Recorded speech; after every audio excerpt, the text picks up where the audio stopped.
Welcome to this Moving Panels One Shot. Let's have a nerdy little conversation. And today, joining with me, I've got two of my co-hosts.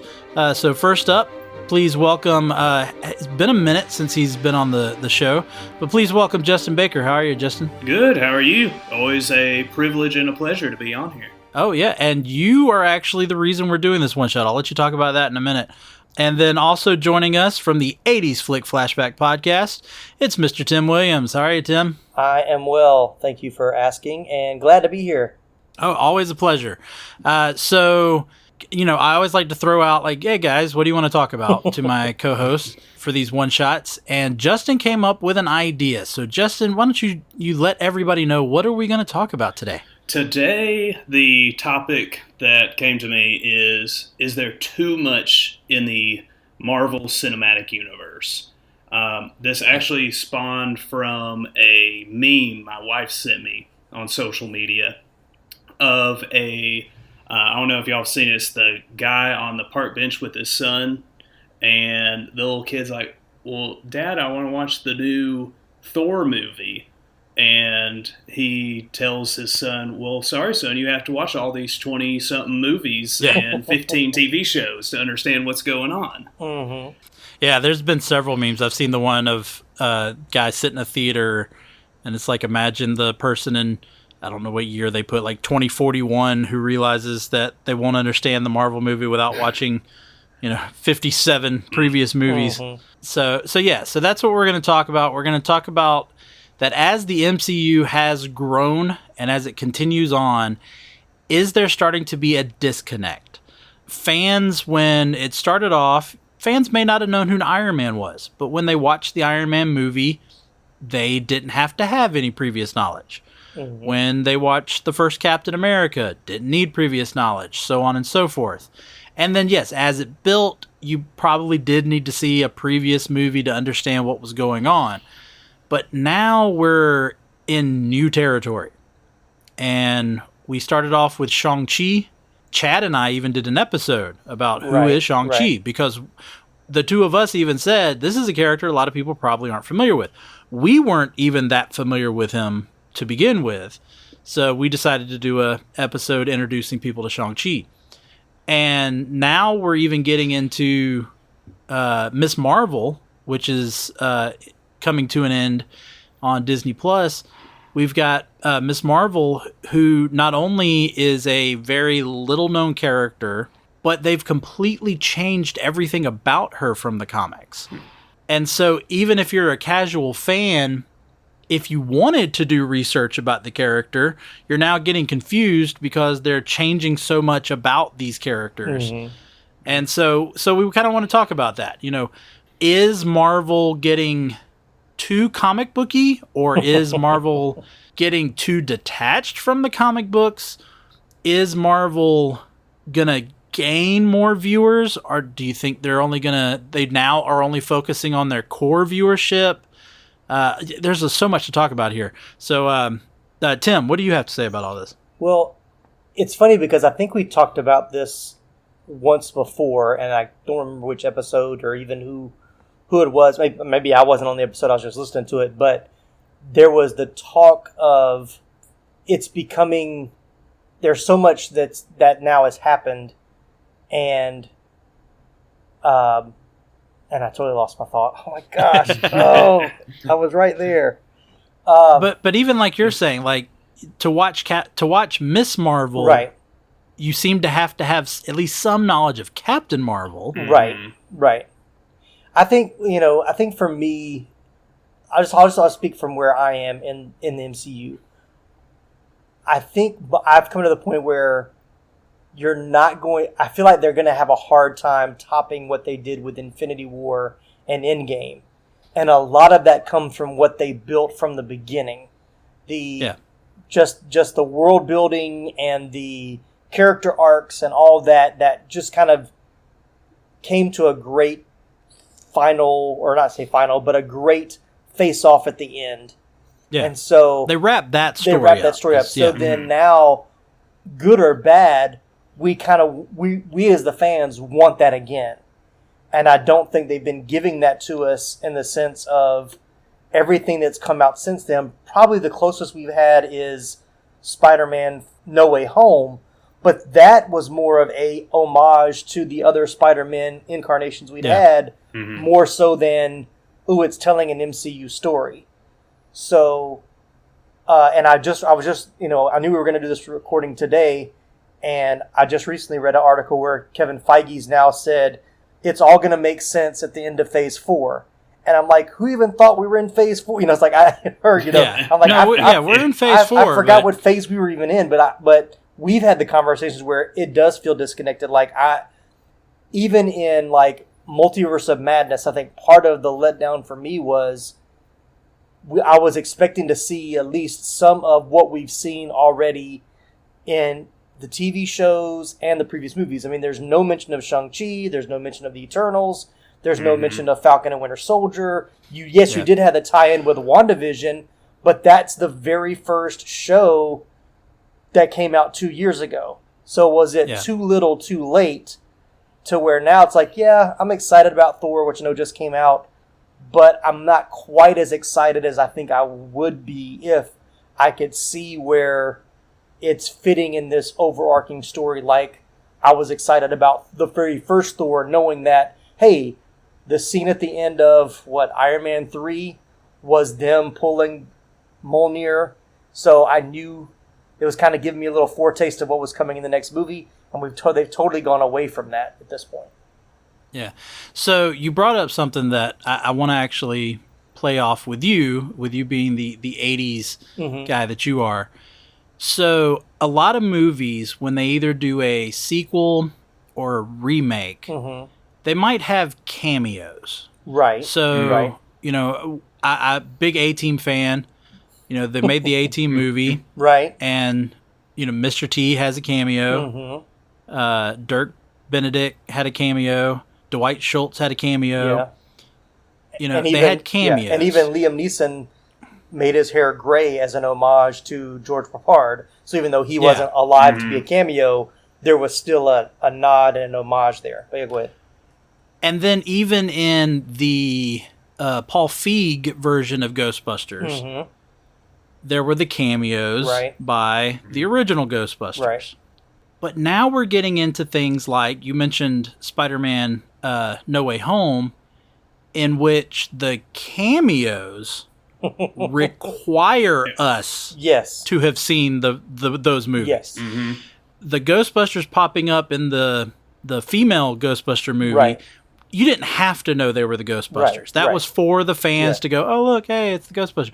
But if you were just the regular, if you were a 16-year-old kid watching that movie and had never seen the original Ghostbusters, first off, shame on you. And then exactly. Yeah, and then second, it didn't change your experience of that movie. It wasn't a major plot point, or you didn't need all that backstory to understand who that person was in that scene. Yes. It was just a cameo, right? Yeah, but Spider-Man No Way Home, that you can't. Right.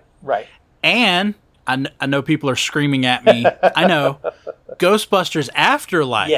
Yes. Then required you to know the original Ghostbusters and the story of the original Ghostbusters. Even though, I will even say, because I just recently rewatched Ghostbusters Afterlife, they still gave you a little bit of that backstory. It wasn't, a full recap, but they at least gave us a little bit of the in exposition and the old, using like YouTube as, old footage, which I thought was pretty clever.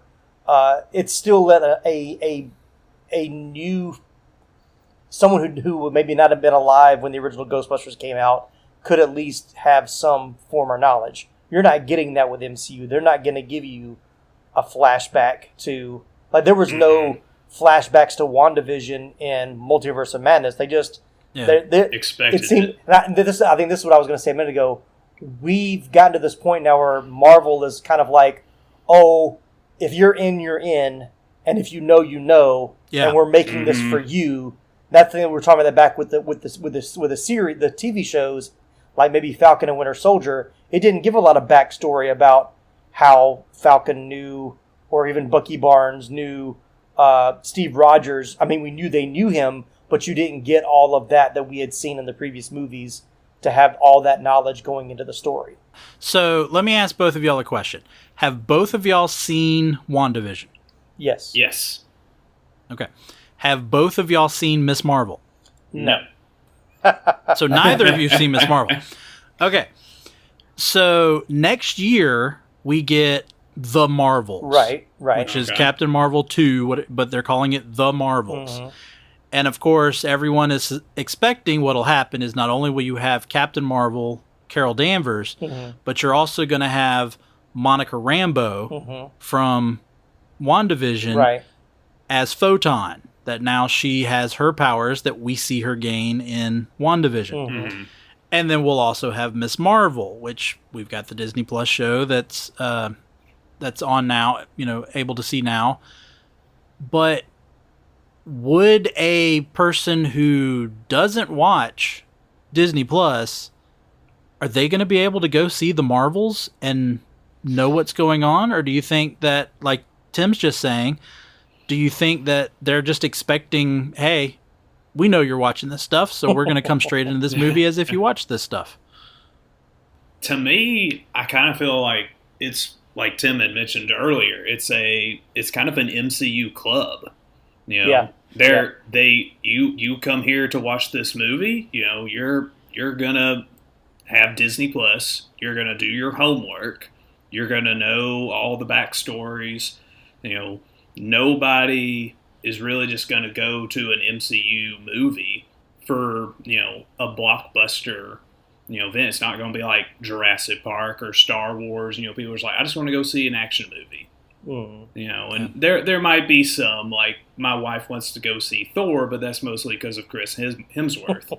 But you will have the odds and end movies that are the action, summer action blockbuster.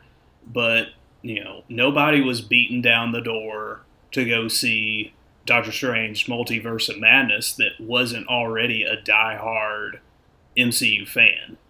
Yep, I would agree with that. So I feel like they kind of know who their clientele is, and they know who's going to go see the movies, who's going to go spend the money, who's going to make the YouTube videos, who's going to make the podcasts about it. And, until that clientele starts dwindling down. Well, and I think that's what we're asking. Like, will this cause, or do they care?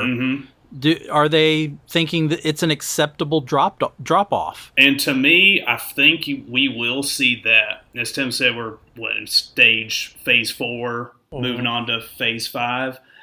To me, the last 2 Marvel movies I saw was Doctor Strange, Multiverse of Madness, and The Eternals, which was on Disney Plus. I didn't even see it in the theaters. Right, same. And the post-credit scenes, I had no earthly idea who those people were. Yeah, but the thing about that is that's always been the case. So Tim had joined me a few episodes ago. We talked about the Avengers. And at the final credit scenes of the Avengers, not only are you introduced to Nick Fury, but you get a glimpse of Thanos. And, I can tell you right now, the average viewer had no idea who especially Thanos was. They may have, maybe Nick Fury, but no idea who Thanos was. I could almost guarantee you that. Yeah. His appearance changed a little bit from Iron Man post-credits scene. The actor changed as well. But so you get that glimpse. But the same point that you're making, I wanted to bring up, and I'm just going to go ahead and say, listener, spoiler here, spoiler. If you have not watched Multiverse of Madness, spoiler, jump ahead a couple of minutes, and I may say spoiler like every few seconds, but the Illuminati. Right.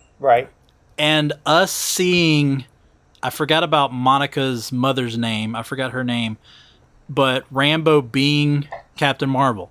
The only way you recognized her was you saw Captain Marvel. Then it gets even more vague. You've got Captain Carter. All right, again, spoilers. You got Captain Carter, who, although you may recognize Peggy Carter because you saw Captain America, you don't understand that she is this world's version of Captain America because you didn't watch What If on Disney Plus. And again, spoilers, to see Black Bolt. I mean, dear God, did anybody, I know I did, but other than diehard Marvel fans, did anybody watch that Inhumans television show to be able to go, oh, that's Black Bolt? No clue. You know, and that's the same actor that played Black Bolt. You know, unless you know the comics, because they did have him in a great version of his comic costume. And then it just keeps going. Okay, everybody recognizes Patrick Stewart as Professor X. No problem there. And then, of course, it's not hard to realize, again, spoilers, it's not hard to realize that John Krasinski was Reed Richards. Mm-hmm. But with, again, going back, with Captain Carter being Maria Rambeau. Isn't that her name, Maria? Maria Rambeau? I think so. I can't, again, it's Monica Rambeau's mom, but I can't remember her name.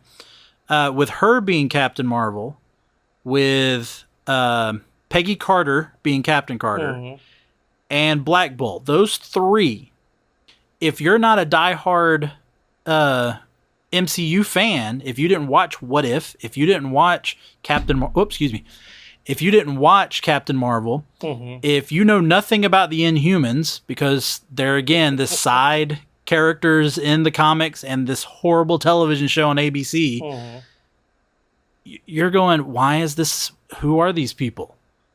Yeah.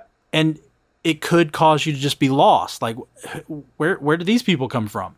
And that's what I'm worried about, is that's where we're headed. Again, I don't mind the end credit moments. I don't mind those. You introduce somebody and you go, ooh, who's that? But you know you're going to find out in the next movie. Right. I'm talking about people that are part of the movie you're watching. And again, going back, my focus is all on this Captain Marvel stuff. The Marvels coming out is going to expect us to have already seen all this previous stuff. Not only the first Captain Marvel movie, but again, WandaVision, so you know who Photon is, and Miss Marvel, so you know who Kamala Khan is. So that's my worry. That's my worry. I don't mind Easter eggs as well. I know there's one in, we brought up Shang Chi. I know there's one in Miss Marvel that gives an Easter egg to the 10 rings. So I don't mind that. That's always fun with movies. That stuff. Right. I'm talking about, is Marvel starting to put too much in there that they are expecting the audience to know without any prior knowledge? They have to have seen something else. Right. Yeah, I think it's interesting, like, bringing up, I mean, a few things. Even with, to your point, and going back to, like, Infinity War and Endgame, I kind of wonder if they were kind of testing the waters with some of that. And I only say that because I remember when I saw Infinity War, there were people that were at Infinity War because Black Panther was in it. And there was a lot of people that saw Black Panther just to see Black Panther and had not seen really any of the other Marvel movies, but they went to see Infinity War because Black Panther was in it and were completely lost through most of the movie, you know, because they didn't understand all the backstory and stuff. So, and I guess like, well, look, it still made money, so we're going to do it anyway, you know, that kind of thing. Looking at what's come out to this point of the recording, the only recurring character, or the one character that seems to pop up more frequently, is Wong, because he has a cameo in Shang-Chi. He's, you know, he's pretty much in Multiverse of Madness, and then he's supposed to be in She-Hulk, or is it Miss Marvel? Possibly. He's supposed to be in. I know he's supposed to be a character in one of the TV shows. So I'm like, what, you know? So that well, and then he had the short cameo in No Way Home too. Yeah, exactly. Yeah. So it's like, I kind of wonder if whatever is coming in Phase 5, if, you know, what Wong has to do, or if is he going to be kind of the piece that brings them all together, like the Phil Coulson of the new phase. Right. I hope he doesn't turn into Phil. I don't know if I can take. Right. I don't know if I can take them killing Wong. No. And I don't want them to turn him evil where he becomes the big bad either. So let's not take that route. I think we still got too much of. Oh, and that brings me to the other thing: Kang the Conqueror, who is who I guess we're assuming is the next big bad. We get to. I don't know if they'll do anything before then, but as of right now, we know the next time we'll see him is in Quantumania. Right. But again, are they going to write it so that we will know who he is because we watched Loki? Yeah, the article that I read about Kevin Feige made a comment about because he was the Kang the Conqueror variant in Loki, that just because you're having the same actor, he may be a different variant of Kang in Quantumania. So don't expect him to be the same version you saw in Loki. Well, no, I don't expect him to be the same version, but what I'm saying is, are they going to expect us to already know who he is? Are they going to expect us to know that he is a variant of He Who Remains from Loki? Yeah. That's more what I'm looking at. And then talking about information, don't know if this is confirmed, but there's been a lot of reports online about the Thunderbolts. Yeah. And, okay, when you bring together the Avengers, that's one thing, because you're bringing together the main stars of the movies. So as soon as people see, oh, this is a movie that's got Iron Man, Thor, Captain America in it, they go back and they go, okay, here's the Iron Man movie, here's the Thor movie, here's the Captain America movie. But when you do the Thunderbolts, and you've got Abomination, and you've got possibly Ghost, and you've got Yelena, and U.S. Agent, you're going, where are these people from? Right. You really need a Disney Plus subscription to know that at this point. Yeah. I mean, well, yeah. Well, in Abomination, even though he did make that appearance in Shang Chi, you would have to go all the way back to The Incredible Hulk, the second movie of the MCU. That's very loosely tied into the MCU at this point. Yeah. But it's the same Abomination, same actor, true. And everything. But yeah, how do you make that movie work without having to go back and re-explain who all of these people are? Because if you did not watch Falcon and the Winter Soldier, you're going to look at this U.S. Agent guy and go, hey, who's this Wish version of Captain America? Right. Yeah, if you haven't seen every meme since that episode came out, it's... And man, he looks a lot like Kurt Russell. Hey everybody, Laramy here. Hope you're enjoying the show. You may have noticed that Justin's been very quiet recently, and that's because we did not discover until after we had finished recording that a glitch had happened on Justin's end and his audio stopped recording. So Tim and I kept the conversation going, but there was parts that Justin was missing from. I did my best to edit it as best I could to kind of ignore that, but I had to bring it up, especially right here, because Justin brings up a point of wanting to see Michael Pena, and I know you've seen memes and all of this for that, but to have Michael Pena's character of Louise from Ant-Man actually give summary of each of the MCU movies. And so he made that point, and that is where we are going to pick up, is after Justin made that point. I apologize that Justin's not there. Justin feels terrible about it, but he made a great point here, so we're going to continue from that. So enjoy. No, I definitely want that. Yeah. Disney Plus did a short little thing that my girls watched, and it was like Olaf Presents, and it was these short little 7-minute, maybe even shorter than that, of where Olaf pretty much summarizes an entire Disney movie. So like he does The Lion King, and he acts it out, just like he did in Frozen 2 when he retells the entire story of the first Frozen. They have him do that with several of the Disney movies, and that's exactly what I want to see. I want to see that character from Ant-Man. I want to see him tell all of the Marvel movies, but again, at what though, point? we're talking about putting that on Disney Plus, right? And if they're going to put that on Disney Plus, I mean, people could already be watching all the stuff anyway. But at this point, his explanation may be as long as watching one of the movies because he's got so much he's got to cover. Like, how do you decide what? Well, I guess it's kind of one of those previous back in the day when they had the previously on. Yeah. They may not just show you what was in the episode before, like the previous episode. They're showing you key things that you need to know that's going to be referenced to this episode, even if it was from 2 seasons ago. They're going to show they'll show like this character pop, like, oh, that guy looks familiar. What's he from? And then you're like, oh, in the beginning, previously on, they showed his character. So you would. I will say though, Disney Plus is pretty good with that. Yeah.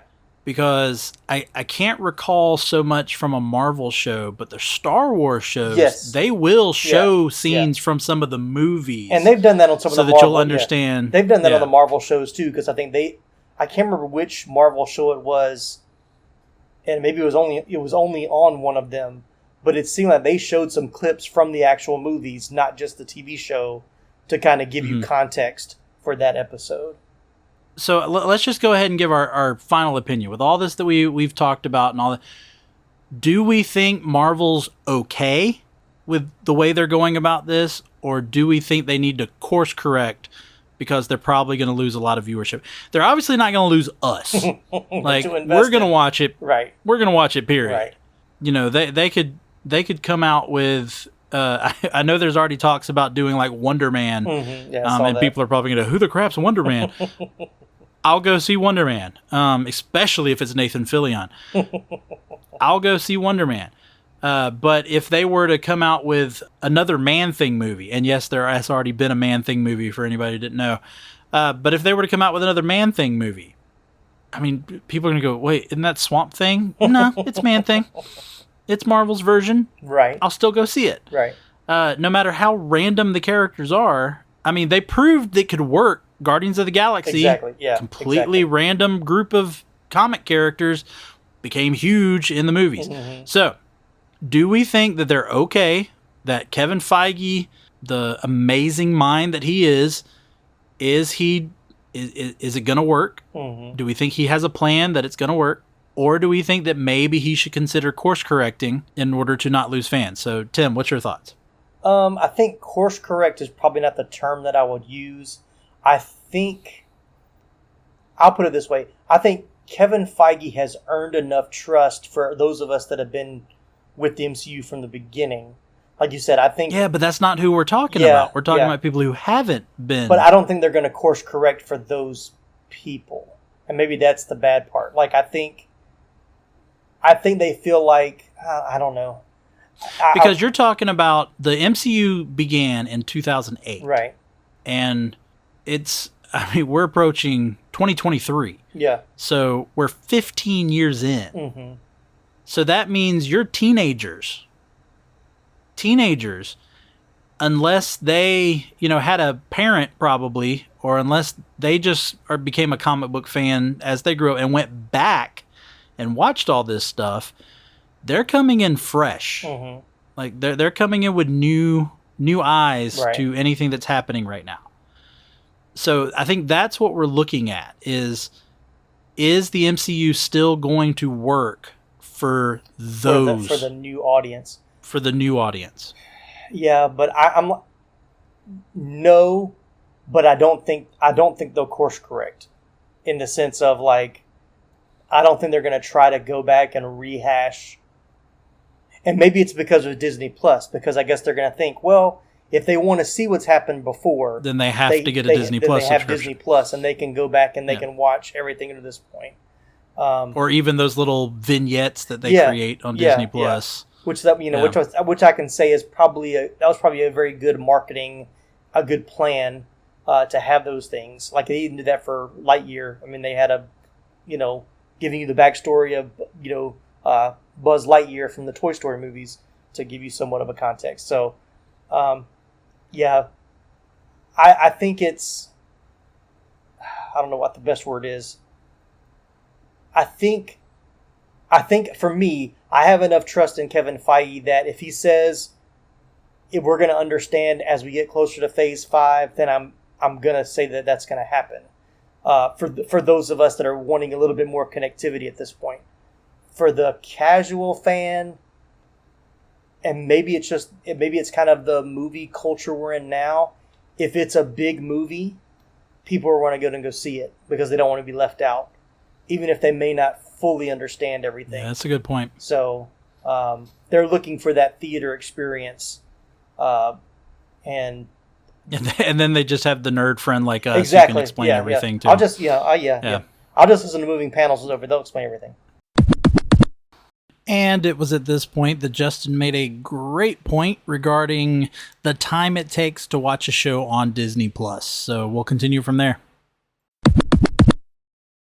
That's a good point because you've got to invest more in a TV show, especially the way that Disney Plus is, where it's a new episode every week. It's not like a Stranger Things. Which again, I love though. Yeah. I'm not gonna lie. But you kind of get spoiled watching the new season of Stranger Things. Like I can binge this in a weekend. And I've seen it all instead of I've got to make. Well, you've seen half of it because they only released the first half of a season. But no, I get your point. But at the same time, I've had that even before the whole Marvel thing. Like me and my wife will get into like TV shows, and that's all we'll watch is TV shows for like a couple of weeks. And I'm like, you know what? I just need a movie. I need just a movie that has a beginning, a middle, and an end in an hour and 40 minutes. And I can breathe, it's like instead of like this waiting for next week and the anticipation of what happened, Because that is the thing with the Disney Plus shows is they're not the episodic television that you would get out of something like, NCIS or Grey's Anatomy, in which you have a story that begins and ends in that hour. There may be something that begins and ends in that hour, but the intention is you're getting one story over 6 to 8 episodes, depending on the show. And so, I definitely understand that. I agree with both of you. I don't think Marvel's going to suffer for this, or Disney's going to suffer for any of this. I think, again, that they're kind of using it to drive people to Disney Plus and get those Disney Plus subscriptions.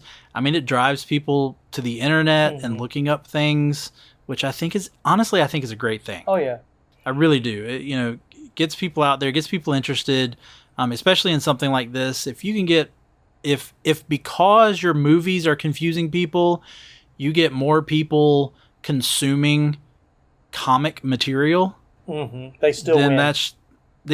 That's good all around for the comic world. And so I'm fine with that. Now, the conversation about are we oversaturated? That's a whole another conversation that I think maybe we should think about coming back for another one shot on that. Yeah. But we'll wrap this one up. Tell us what you think. We're on social media at Moving Panels. So just let us know, or you can email us movingpanels@gmail.com. Just get out there and let us know. Do you think there's too much MCU? Do you wish there was more MCU? Are you confused by the MCU? But just let us know. But for today, for Moving Panels, I'm Laramy Wells, and I'll see you on the other side of the page.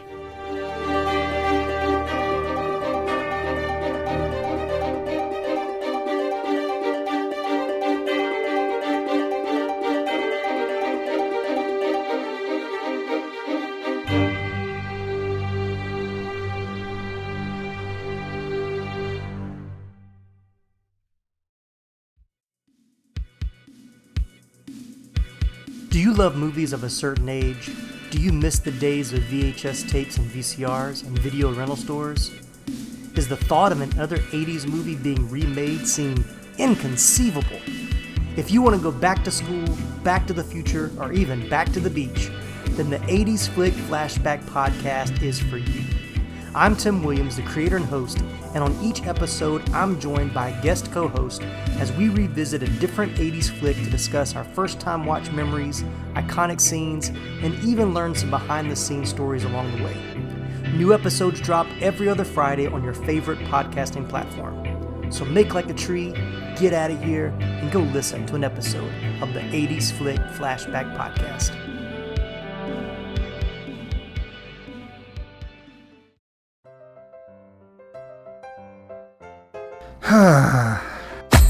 What seems to be the problem, pal? There's just so much pain in the world, so many issues. I don't think I can bear it. Well, friendo, it sounds like you could use a dose of pop culture roulette.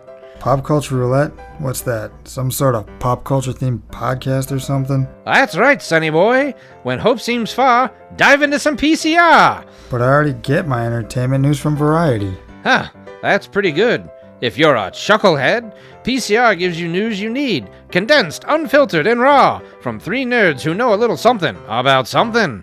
Wow, okay, sign me up. That's the spirit. Pop Culture Roulette. New episodes every Monday, available on all major podcast directories.